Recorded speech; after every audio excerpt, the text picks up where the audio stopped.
Good morning, everybody. Today we discuss concept number 5 in clocks. So the concept number 5 in the clocks is about directions. So to understand this concept directions, you have a clear idea about this diagram. You must have a clear idea on this diagram. This is nothing but directions diagram. So see. First of all, you have to draw a horizontal line. Then you mark it as this side is east, and you imagine our India's map. You imagine our India's map on the board. Then Bay of Bengal is on this side, that is east side. So this is east, and Arabian Sea is on west side. So this is west. Himalayas are on north side. So this is north.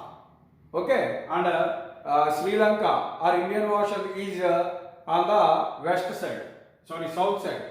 Sri Lanka or our Indian Ocean is on the south of the India. So this is the south side. Understand or not? So you put a horizontal line and then again you put a vertical line. So for this horizontal line, east and west you have to mark it, and top of the vertical line is north and bottom of the vertical line is south. Understand or not? So first you draw a horizontal line, then the right portion of the horizontal line is east and left part of the horizontal line is denoted with west. So you imagine Indian map, India directions. You imagine that Indian map, you clearly identify the directions. So you know all very well that Bay of Bengal is on the east of India. So this is the, suppose you consider Indian map is like this is Bay of Bengal. So this is east side. And this is Arabian Sea, which is west, and Himalayas are on north, so this is point as north. Sri Lanka, Indian Ocean is on the bottom of the map, which is south, so this is south. And again between north and east there is northeast. So the another 4 directions will be marked here. The direction between north and east is northeast, and southeast is southeast. South and east is southeast, and between west and south it is southwest, and between north and west it is northwest. So these are the 8 directions we have to remember. These are the 8 directions. Once you have an idea, you have a clear-cut picture on this direction, then the sums are very easy. So it is a very simple model, and based on this model we discuss only 2 problems.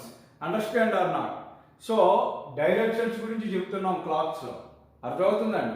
తూర్పు అంటే ఏంటి అంటే మన India మ్యాప్ని కనుక మనం board మీద ఊహించుకున్నట్టయితే east side Bay of Bengal, Indian Bay of Bengal ఎటు సైడ్ ఉంటుందో అది ఈస్ట్ అవుతుంది, అరేబియన్ సీ ఎటు ఉంటుందో అది వెస్ట్ అవుతుంది, హిమాలయస్ ఎటు ఉంటుందో అది నార్త్ అవుతుంది, సో కింద ఇండియన్ ఓషన్ లేదా శ్రీలంక ఎటు ఉంటుందో అది సౌత్ అవుతాయి. So this is the direction. So అప్పుడు ఈ నార్త్కి ఈస్ట్కి మధ్యలో ఉన్నదాన్ని నార్త్ ఈస్ట్ అంటారు, ఇది సౌత్ ఈస్ట్ అంటారు, ఇది సౌత్ వెస్ట్ అంటారు. బిట్వీన్ నార్త్ అండ్ వెస్ట్ కాబట్టి దీన్ని నార్త్ వెస్ట్ అంటారు. సో ఈ డైరెక్షన్స్ తెలిసినప్పుడు ఇంకెలాంటి ప్రాబ్లం అయినా మీరు ఈజీగా చేసేయచ్చు. సో ఇక్కడ బేసికల్గా ఇక్కడ ఒక ప్రాబ్లం నేను బోర్డు మీద రాశాను. ఈ ప్రాబ్లం చూడండి, ఒకసారి చదువుతున్నాను, మీరు ఎక్కించుకోండి జాగ్రత్తగా. At 6 o'clock in a clock, our hand is in south direction. In the same clock, at 4:30, our hand is in which direction?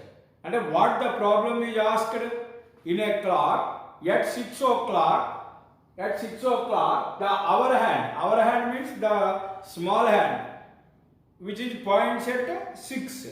So that is in which direction? South direction. So consider this clock like this clock. You have to consider this clock. This is 12, this is 6, say this is 3 and this is 9. So first 6 o'clock, that means this is smallest hand which points out 6, and this is the largest hand, biggest hand, that is our minute hand. This is our hand. Our hand, this is you have to observe, our hand is in south direction. So this is south. Okay, whenever it is south, this is north, this is east, this is west. Okay. Now what the question is asked, in the same clock if the time is 4:30, అంటే ఇదే క్లాక్లో time ఇప్పుడు 6 అయినప్పుడేమో hour hand south వైపు ఉంది. ఒకవేళ time 4:30 అయితే అప్పుడు ఎలా ఉంటుంది అంటే మనం మళ్ళీ సేమ్ క్లాక్ తీసుకోండి. ఇదే క్లాకు ఇదేమో 12 అవర్స్, ఇదేమో 6 అవర్స్, ఇదేమో 3, ఇదేమో 9. Say here is the 4. Now the time is this is 5. So you have to remember 4:30. 4:30 means our hand is like this, minute hand is like this. So our hand ఏమో ఇలా ఉంటుంది, minute hand ఏమో ఇలా ఉంటుంది. Same clock కాబట్టి same clock కాబట్టి ఇది south, ఇది నార్త్, ఇది ఈస్ట్, ఇది వెస్ట్. ఇప్పుడు hour hand is in which direction అని అడుగుతున్నారు. 4:30లో hour hand in which direction? Hour hand ఎక్కడ ఉంది? ఇలా ఉంది, ఇక్కడ ఉంది. ఎక్కడ అంటే ఇది ఎక్కడ? ఇది ఏంటిది direction? It is between south and east. ఈ points out the direction between south and అంటే ఇక్కడ ఉన్నటువంటి మినిట్ హ్యాండ్ అవర్స్ హ్యాండ్ దేనికి మధ్యలో ఉంది? సౌత్ డైరెక్షన్ కి ఈస్ట్ డైరెక్షన్ కి మధ్యలో ఉంది. సో సౌత్ ఈస్ట్ మధ్యలో ఉంటే అది ఏ డైరెక్షన్ అవుతుంది? South east. సో ఇది సౌత్ ఈస్ట్ డైరెక్షన్ లో ఉంది. So the answer is south east. Answer is south east. అర్థమైందా లేదా? సో మళ్ళీ ఒకసారి క్లాక్ ఫస్ట్ 6 o'clock అయింది. 6 o'clock మార్క్ చేసుకున్నాం. అప్పుడు మినిట్ హ్యాండ్ దేని పాయింట్ అవుట్ చేస్తుంది? సౌత్ని పాయింట్ అవుట్ చేస్తుంది. ఇది ఎప్పుడైతే సౌత్ అయిందో ఆపోజిట్ నార్త్ అవుద్ది, రైట్ సైడ్ ఈస్ట్ అవుద్ది, లెఫ్ట్ సైడ్ ఏమవుతుంది? వెస్ట్ అవుద్ది. సో ఇలా మనం మార్క్ చేసేసాం. ఇప్పుడు ఏమడుగుతున్నారు? ఇదే టైం ఇదే క్లాక్లో ఇవే డైరెక్షన్స్లో టైం 4:30 అయితే అవర్స్ హ్యాండ్ ఏ డైరెక్షన్లో ఉంటుంది అని అడిగారు. సో టైం 4:30 సేమ్ క్లాక్లో మార్క్ చేసుకున్నాం. మార్క్ చేసినప్పుడు అవర్స్ హ్యాండ్ ఎక్కడ పాయింట్ అవుట్ చేస్తుంది? ఇలా ఉంటుంది. ఎలా అంటే దేనికి మధ్యలో ఉంటుంది? సౌత్ డైరెక్షన్కి ఈస్ట్కి మధ్యలో ఉంటుంది. సో ఈ డయాగ్రామ్ని బట్టి సౌత్కి ఈస్ట్కి మధ్యలో వచ్చేది ఏంటవుతుంది? South east. కాబట్టి hour hand points in out south east direction. This is the problem. అర్థమైందా? Simple, very simple. ఇలా మీరు ఏదైనా సరే సాల్వ్ చేయొచ్చు. ఓకే, నెక్స్ట్ సెకండ్ ప్రాబ్లం ఏంటనేది చూద్దాం. సెకండ్ ప్రాబ్లం కూడా చూద్దాం.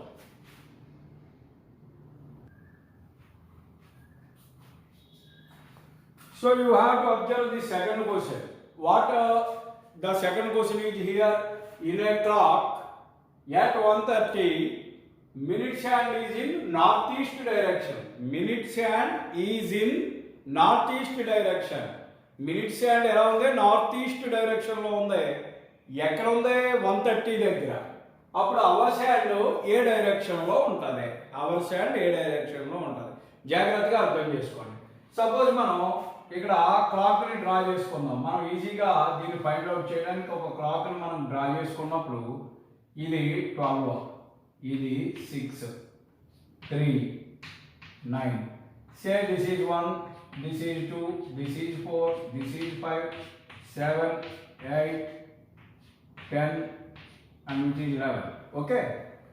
In a clock now 1:30. The time is 1:30. 1:30 means our hand points between 1 and 2. Our hand points out between 1 and 2. This is our hand. And what is the minute hand? This is the minute hand which is points at 6. So this is the time 1:30. Now in the problem at 1:30 minutes hand. What is minutes hand? This is the minutes hand.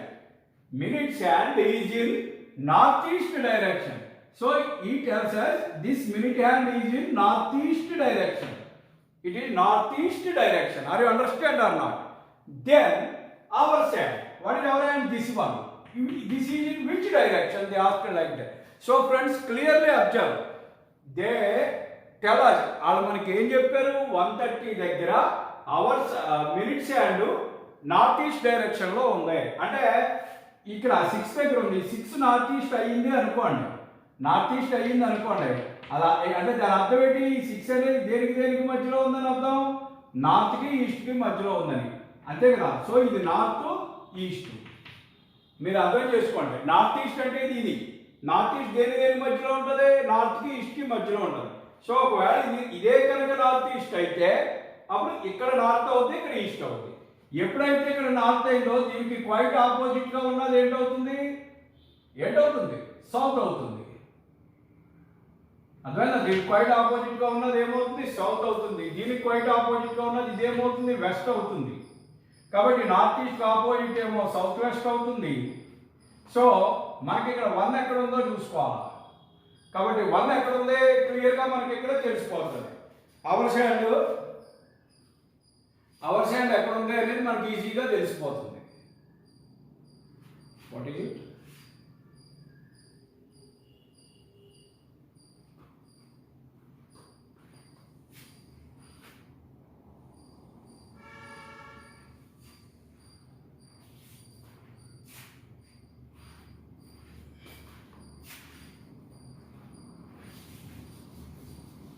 So clearly, once again, we see it clearly.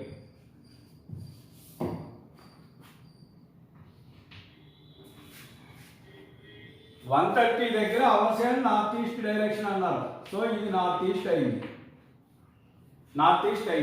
అంటే north east అంటే అర్థం ఏంటి, నార్త్కి ఈస్ట్కి మధ్యలో ఉందని. So ఇది north అవుతుంది, ఇది east అవుతుంది, నార్త్ ఈస్ట్ అవుతుంది. అర్థమవుతుందా?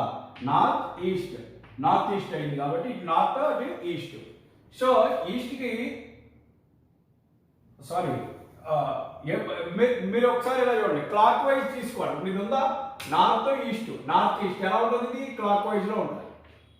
అర్థమవుతుందా? North east. మరి కాబట్టి అంచేత నార్త్ ఏమో ఇక్కడ తీసుకోవాలి, ఈస్ట్ ఇక్కడ తీసుకోవాలి. క్లాక్ వైజ్ నార్త్ ఈస్ట్ ఇలా రావాలి, క్లాక్ వైజ్లో రావాలి. నార్త్ ఈస్ట్, సౌత్, వెస్ట్ ఇలా.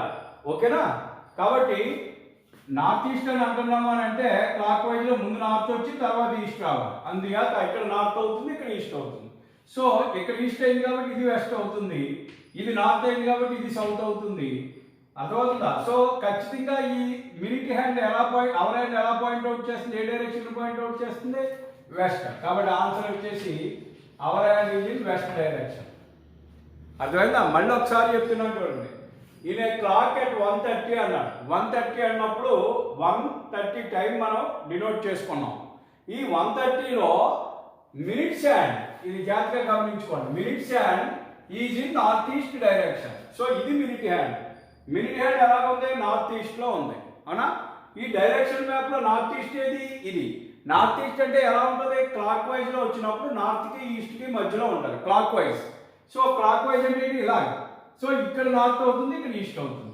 ఎప్పుడైతే ఇక్కడ నార్త్ అయిందో దీనికి ఆపోజిట్ సౌత్ అవుతుంది, ఎప్పుడైతే ఈస్ట్ అయిందో దీనికి ఆపోజిట్ వెస్ట్ అవుతుంది. అప్పుడు ఈ అవర్ హ్యాండ్ డైరెక్ట్గా దేని పాయింట్అవుట్ చేస్తూ ఉంది, వెస్ట్ని పాయింట్అవుట్ చేస్తూ ఉంది.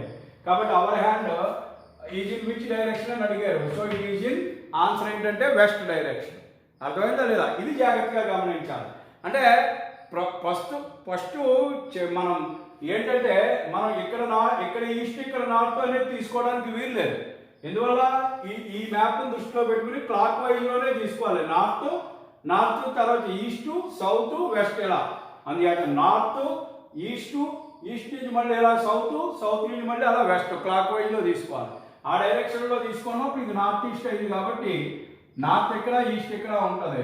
ఇక్కడ నార్త్ అయితే దీనికి ఆపోజిట్ సౌత్ అవుతుంది, ఈస్ట్ అయితే దీనికి ఆపోజిట్ వెస్ట్ అవుతుంది. సో ఈ పాయింట్ ఎలాగే దీన్నే పాయింట్అవుట్ చేస్తుంది కాబట్టి ఆన్సర్ ఏమైందంటే వెస్ట్ అయింది. Very simple problems. కాబట్టి ఇలాంటివి ఏమి ఇచ్చినా కూడా మీరు చేయొచ్చు. సో ఇలా డైరెక్షన్స్ మీద అడిగే లెక్కలు కూడా ఉంటాయి. ఇది ఒక కాన్సెప్ట్. ఓకే, అర్థమైందా లేదా? సో దీని తర్వాత నెక్స్ట్ కాన్సెప్ట్కి వెళ్దాం. సో నోట్ చేసుకోండి, దయచేసి పాజ్ చేసి నోట్ చేసుకోండి. మీరు 2 ప్రాబ్లమ్స్ కూడా ఇంపార్టెంట్, నోట్ చేసుకోండి.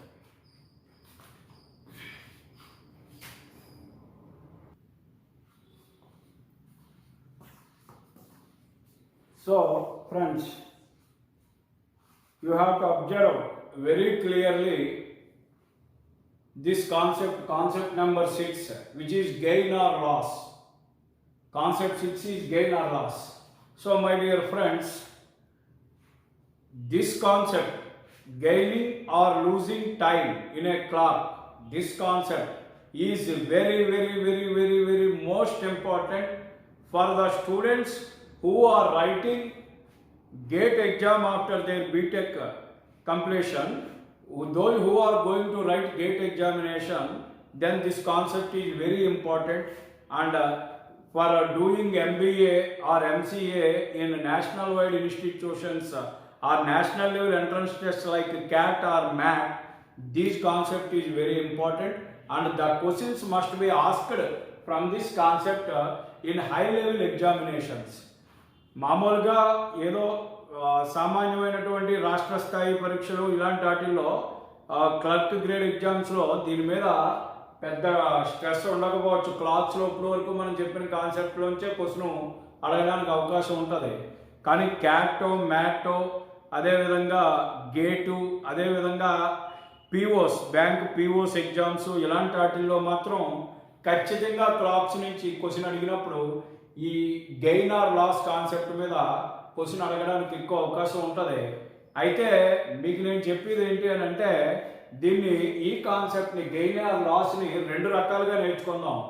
ఈవేళ నేను మామూలుగా వన్స్ కాన్సెప్ట్ ఏంటి అనేది చెప్పి ఎటువంటి ఫార్ములాస్ యూజ్ చేయకుండా మీకు ఇంతకుముందు నేను చెప్పిన క్లాసుల్లో సపోజ్ రెండు యాంగిల్ కట్టాలి, టూ హ్యాండ్స్ మధ్యన యాంగిల్ కట్టాలని అంటే కాన్సెప్ట్గా ఎలా కట్టాలో చెప్పాను, మామూలుగా ఫార్ములా ప్రకారంగా ఎలా కట్టాలో చెప్పాను. అలాగే కోయిన్సైడ్ అవడానికి పెర్పెండిక్యులర్గా ఉండటానికి ఆపోజిట్గా ఉండటానికి వీటికి కూడా ఫార్ములా ద్వారా చెప్పాను. ఫార్ములా ద్వారా చేస్తే సరిపోతుంది కాబట్టి. కానీ దీనికి వచ్చేసి ముందు నేను కాన్సెప్ట్ వైజ్గా ఎలా చేయాలో చెప్తాను. అంటే ఏ ఫార్ములా ఉపయోగించకుండా ఈ సమస్య ఎలా చేయాలనేది చెప్తాను. రేపటి క్లాసులో ఇదే కాన్సెప్ట్ని కొన్ని డిఫరెంట్ ప్రాబ్లమ్స్ అడిగినప్పుడు మనం కాన్సెప్ట్ పరంగా ఆలోచించి కన్నా డైరెక్ట్ ఫార్ములా ద్వారా ఇంకా ఈజీగా చేసేటటువంటి పరిస్థితి ఉంటుంది. కొన్ని ప్రాబ్లమ్స్ ఏమో డైరెక్ట్గా ఫార్ములా యూజ్ చేయకుండా చేయొచ్చు, కొన్ని మాత్రం ఫార్ములా ద్వారానే చేయాల్సి ఉంటుంది. సో అటువంటి సమస్య గురించి రేపు మనం మాట్లాడుకుందాం.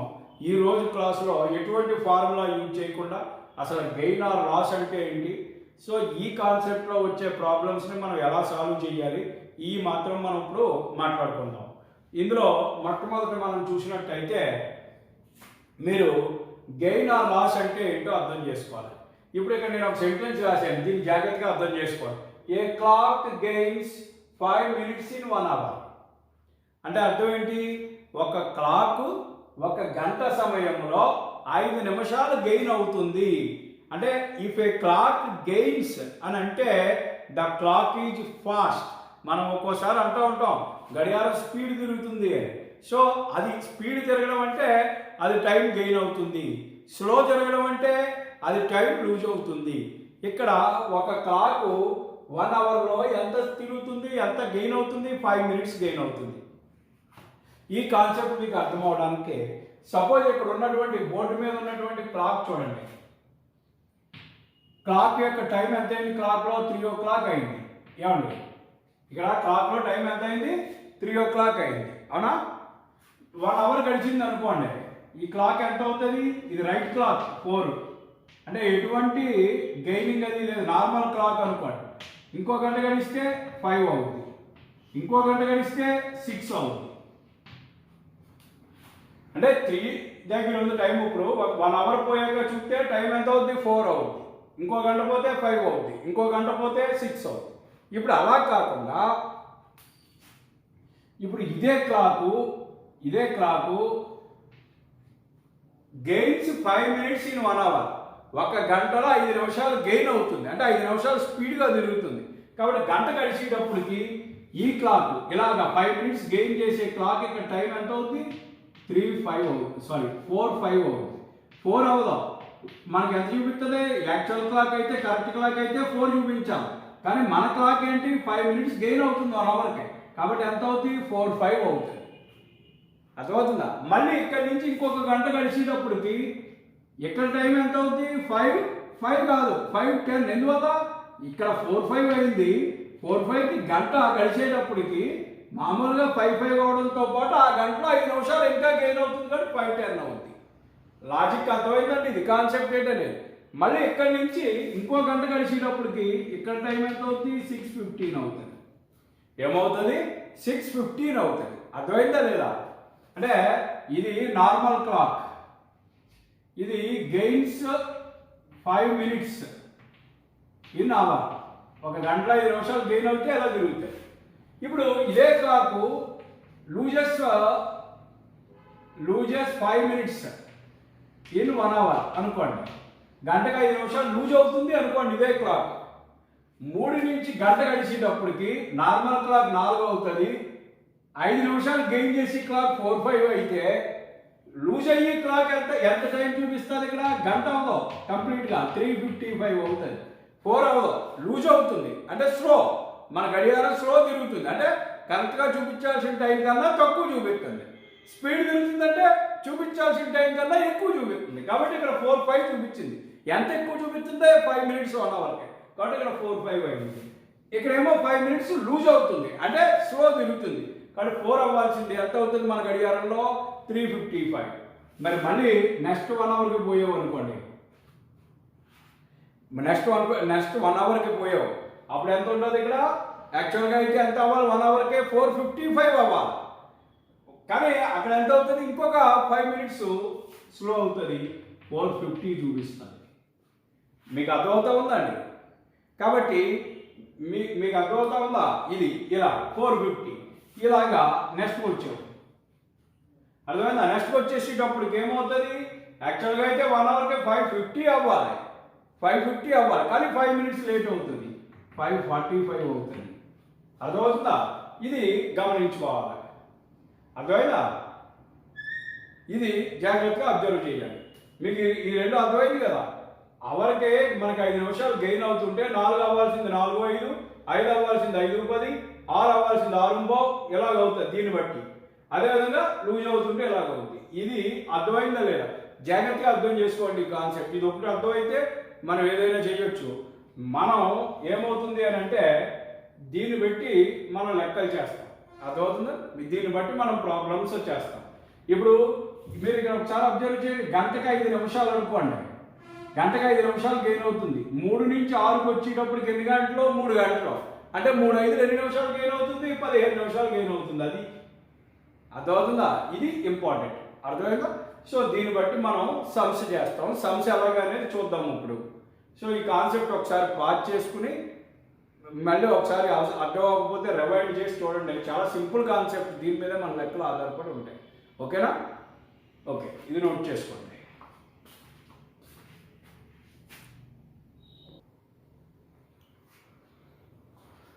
సో ఈ గెయిన్ ఆర్ లాస్ కాన్సెప్ట్ మీద ఏ ఫార్ములా యూజ్ చేయకుండా ఓన్లీ కాన్సెప్ట్ని బట్టే మనం ప్రాబ్లం ఎలా చేయాలనేది ఇందులో చూద్దాం. సో ఇక్కడ ఒక ప్రాబ్లము ఇక్కడ ఇచ్చాము, దీన్ని అర్థం చేసుకోండి. ప్రాబ్లం ఏంటనేది, Akash saw the clock when it was set right at 8 a.m. That means our clock is set right time at 8 a.m. 8 a.m. అంటే 8 గంటలకు, ఉదయం 8 గంటలకే క్లాక్ కరెక్ట్గా టైం 8 అయింది. 8కి సెట్ చేసి పెట్టాం. అయితే the clock gains 5 minutes in an hour. ఆ క్లాకు ప్రతి గంటకే ఎన్ని మినిట్స్ గెయిన్ అవుతుంది? 5 మినిట్స్ గెయిన్ అవుతుంది. ఇది ఇంపార్టెంట్. సో ముందు ఇది రాసుకో. 1 అవర్కి ఎన్ని మినిట్స్ గెయిన్ అవుతుంది? 5 మినిట్స్ గెయిన్ అవుతుంది. సో 1 అవర్కే 5 మినిట్స్ గెయిన్ అవుతుంది. తర్వాత what time it shows at 8 p.m. On the same day. ఇప్పుడు ఉదయం 8 గంటలకి నువ్వు కరెక్ట్గా 8 అయిందని చెప్పి టైం సెట్ చేసి పెట్టిన క్లాకు ప్రతి గంటకే 5 నిమిషాలు స్పీడ్గా తిరగడం వల్ల, గెయిన్ అవ్వడం వల్ల ఆ రోజు రాత్రి కరెక్ట్గా 8 గంటలు అయ్యేటప్పటికి ఈ క్లాక్ యాక్చువల్ టైం 8 అవుతుంది నైట్.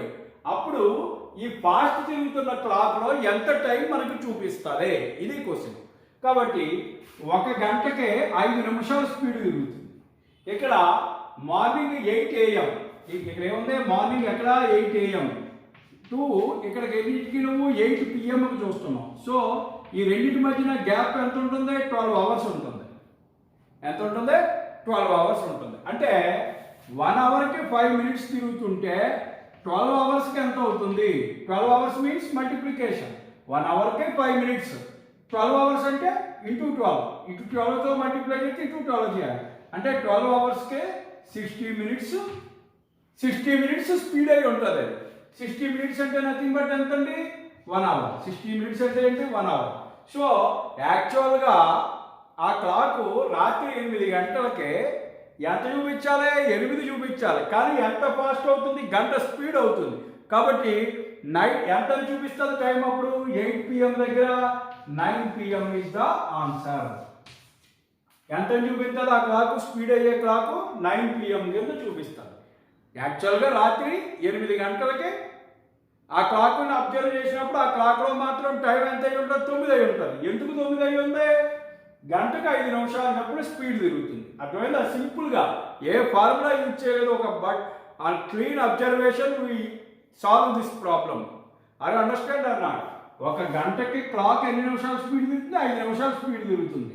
ఇప్పుడు ఈ క్లాక్ని కరెక్ట్గా ఎక్కడ సెట్ చేశాడు? 8 AM సెట్ చేశాడు. మరి ఇది గంటకు 5 నిమిషాలు స్పీడ్గా తిరుగుతుంటే ఈ క్లాకు ఉదయం 8 గంటలకు కరెక్ట్గా పెట్టినప్పుడు సాయంత్రం 8 రాత్రి 8 అయ్యేటప్పటికి టైం ఎంత అవుతుంది ఆ స్పీడ్గా తిరిగి క్లాక్లో? కాబట్టి 8 నుంచి 8కి 12 గంటలు. గంటకు 5 నిమిషాలు గెయిన్ అవుతుంది. కాబట్టి 12 గంటలకు ఎన్ని నిమిషాలు? 60 నిమిషాలు. అంటే ఒక గంట గెయిన్ అవుతుంది. గెయిన్ అవడం అంటే ఇది స్పీడ్ అవుతుంది. కాబట్టి ఒరిజినల్గా 8 PM అయినా నీకు గంట స్పీడ్ అవడం వల్ల ఎంత చూపిస్తుంది టైం క్లాక్లో? 9 PM అని చూపిస్తుంది. ఇది ఆన్సర్. అర్థమైందా లేదా? చూడండి, ఇది చాలా సింపుల్. ఇలాగే ఎన్ని ప్రాబ్లమ్స్ అన్నా మనం సాల్వ్ చేయొచ్చు. నేను ఒక 4-5 ప్రాబ్లమ్స్ మీ చేత చేస్తాను. ఇప్పుడు మీరు ప్రాక్టీస్కి ఏదైనా బుక్ మీరు ఫాలో అయితే ఆ బుక్లో ఉన్న ప్రాబ్లమ్స్ మీరు చేసుకుంటే మీకు ఎక్కువ వస్తుంది. నేను రేపు క్లాస్ కూడా అయిన తర్వాత కొంత ఎక్సర్సైజ్ మీద కూడా, అంటే క్లాక్స్లో వేరియస్ ఎగ్జామ్స్లో, అంటే గేట్ ఎగ్జామ్లో కానివ్వండి, బ్యాంక్ ఎగ్జామ్స్లో కానివ్వండి, ఇలాగా వేరియస్ ఎగ్జామ్స్లో అడిగిన క్వశ్చన్స్తో ఒక అన్ని మోడల్స్ కవర్ అయ్యేలాగా ఎక్సర్సైజ్ కూడా నేను చేస్తాను మీ చేత. సో ఆ ముందు ఇవి ఫాలో అవ్వండి. ఓకే, సో ఇది కాన్సెప్ట్. అర్థమైందా లేదా? సో ఇదే మోడల్లో ఇంకొక సమ్ కూడా మనం ఈరోజు క్లాస్లో చేద్దాం.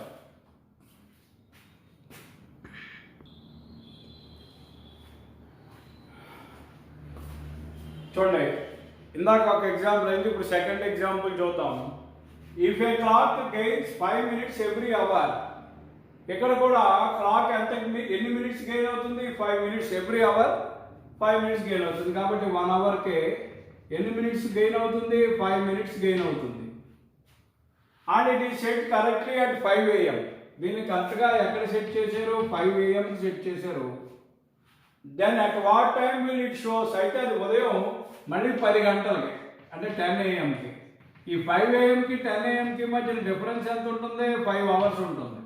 సో 10 AM-కి అక్కడ ఎంత టైం చూపిస్తుంది? అంటే అర్థమైందా? ఒక గడియారాన్ని ఉదయం తెల్లవారుజాము 5 గంటలకి కరెక్ట్గా సెట్ చేశారు. 5 అయింది, యాక్చువల్ టైం 5 అయింది. గడియారంలో కూడా 5 సెట్ చేసి పెట్టారు. అయితే ఈ గడియారానికి ఉన్నటువంటి ప్రాబ్లం ఏంటంటే ఇది ప్రతి గంటకే 5 minutes గెయిన్ అవుతుంది. అంటే స్పీడ్ తిరుగుతూ ఉంది 5 minutes చొప్పున. ఇలా తిరుగుతున్న టైము మరి ఉదయం 10 గంటలకి నీ వాచ్లో కరెక్ట్గా 10 అయింది. అప్పుడు ఆ గడియారంలో చూసినట్టయితే గడియారంలో ఎంత టైం చూపిస్తుంది? అది 5 నిమిషాలు స్పీడ్ తిరుగుతుంది కాబట్టి ఎంత చూపిస్తుంది అని. సో 1 hourకి 5 minutes స్పీడ్ తిరుగుతుంది. అంటే ఇక్కడ 5 గంటలు గడిచింది. కాబట్టి 5 hours-కి 1 hourకి 5 minutes, అంటే 5 hours-కి 5 × 5 25 minutes స్పీడ్ తిరుగుతుంది. గెయిన్ అవుతుందంటే స్పీడ్ తిరుగుతుంది. కాబట్టి యాక్చువల్ క్లాక్లో వరుసగా 12 అవ్వాలి, కానీ 10 అవ్వాలి. యాక్చువల్ క్లాక్లో 10 అవ్వాలి, కానీ నువ్వు ఉన్నటువంటి ఈ గడియారంలో ఎంత చూపిస్తుంది? ఇది 25 నిమిషాల స్పీడ్ అవడం వల్ల ఈ 25 నిమిషాల స్పీడ్ చూపిస్తుంది. అంటే 10:25 AM అని చూపిస్తుంది. యాక్చువల్ టైం అయితే 10 అయితే నీ గడియారం 5 నిమిషాల స్పీడ్ తిరగడం వల్ల ఎంత చూపిస్తుంది? ఈ గడియారంలో టైము 10:25 AM. అర్థమైందా లాజిక్? చాలా సింపుల్ లాజిక్. సో ఈ ఒక్కటి జాగ్రత్తగా అర్థం చేసుకుంటే సరిపోతుంది. అరే అండర్స్టాండ్ అన్నా? ఓకే, ఒకవేళ మీకు అర్థం అవ్వకపోతే రివైండ్ చేసి ఇప్పుడు చెప్పిన 2 లెక్కలు చూడండి అమ్మా. ఇదే కాన్సెప్ట్ మీద రేపటి క్లాస్లో మనం ఇంకొన్ని ప్రాబ్లమ్స్ చేద్దాం. నేను ఇంకా ఫార్ములా యూజ్ చేసి ఇంకా చెప్పను. ఏమి ఫార్ములా యూజ్ చేయకుండా ఇలా లెక్కను బట్టి మనం కాన్సెప్ట్ని బట్టి చేసేలాగా ఇంకొన్ని ప్రాబ్లమ్స్ రేపు క్లాస్లో ఒక 7-8 ప్రాబ్లమ్స్ రేపు కూడా మనం ప్రాక్టీస్ చేసిన తర్వాత అప్పుడు అసలు ఫార్ములా అనేది ఎందుకు ఉపయోగపడితే ఏంటి, ఫార్ములా వల్ల ఏంటి మనకి వచ్చే అడ్వాంటేజ్ ఏంటి, ఇవన్నీ కూడా తర్వాత క్లాసుల్లో మనం డిస్కస్ చేద్దాం. సో ఈరోజు క్లాస్ మీ అందరికీ కూడా అర్థమైందని చెప్పని అనుకుంటున్నాను. చాలా ఇంపార్టెంట్ క్లాస్ ఇది. గేట్ ఎగ్జామ్ రాసే వాళ్ళకి, బ్యాంక్ టెస్ట్లో రాసుకునే వాళ్ళకి, ఐబీపీఎస్ బ్యాంక్ పీఓస్ ఎగ్జామ్ రాసుకునే వాళ్ళకి, క్యాటో మ్యాటో ఇలాంటి ఎగ్జామ్స్ రాసుకునే వాళ్ళకి ఈ కాన్సెప్ట్, ఈరోజు చెప్పినటువంటి కాన్సెప్ట్ చాలా ఇంపార్టెంట్. కాబట్టి దీన్ని కొంచెం జాగ్రత్తగా మీరు 1-2 సార్లు చూసి ఫాలో అవ్వండి. ఎప్పుడు చెప్పిదే మీకు ఇది నచ్చినట్టయితే లైక్ చేయండి. దాంతోపాటు మీ ఫ్రెండ్స్కి, వేరే ఏ స్టూడెంట్స్కైనా సరే ఈ క్లాసెస్ ఉపయోగపడతాయి కాబట్టి మీరు వేరే వాళ్ళతో కూడా షేర్ చేయండి. ఈ బాబీ ఈ క్లాస్ అనేటటువంటి మన ఛానల్ని సబ్స్క్రైబ్ చేసుకోమని చెప్పండి. అందువల్ల ఎప్పటికప్పుడు అప్డేట్స్ అన్నీ కూడా వాళ్ళకి వస్తూ ఉంటాయి. మొత్తం అర్థమెటిక్ రీజనింగ్లో ఉన్న అన్ని టాపిక్స్ స్టెప్ బై స్టెప్ మనం సాల్వ్ చేస్తాం కాబట్టి అందరికీ హెల్ప్ఫుల్గా ఉంటుంది. దయచేసి ఆ బాబీ ఈ క్లాస్ అన్నటువంటి ఛానల్ని సబ్స్క్రైబ్ చేసుకోమనండి. క్లాస్ మీకు అర్థమైనట్టయితే లైక్ చేయండి, మీ ఫ్రెండ్స్కి షేర్ చేయండి. Thank you for watching this video.